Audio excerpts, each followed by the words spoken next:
నువ్వు గోకర్ణం వెళ్ళాలి అసలు. రెండు, నీవు మారేడు జలములను చేత్తో పుచ్చుకోవాలి. మూడు, నీకక్కడ శివలింగం ఏ రాయైనా శివలింగమే.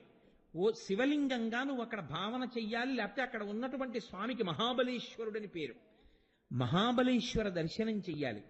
నీ అదృష్టమైతే అది కృష్ణ చతుర్దశి అయి ఉండాలి. అంటే మాస శివరాత్రి కాని మహాశివరాత్రి కాని అయి ఉండాలి. ఈ నాలుగు కాని ఎప్పుడైనా జీవితంలో దొరికితే వాడు ఈ మారేడు దళాన్ని గోకర్ణంలో ఒక రాయి మీద వేసినా వాడు మోక్షాన్ని పొందేస్తాడు. ఇన్ని పాపములు చేసిన వాడు కానివాడు, అంటే చెయ్యమని నా ఉద్దేశ్యం కాదు, కానీ గోకర్ణ క్షేత్రం అంత గొప్పది. అక్కడ సముద్ర స్నానం 365 రోజులు సముద్ర స్నానమే అక్కడ. అటువంటి క్షేత్రంలో ఈవిడ వెళ్ళి కూర్చుంది అన్నం కోసం. ఈ పాపములు చేసినవాడు, అసలు నా నోటితో నేను వర్ణించలేను ఆ పాపాలన్నీ. ఆవిడ కూర్చునుంటే ఒక ఆయన వెళ్ళిపోతూ ఆవిడ్ని చూశాడు. చూసి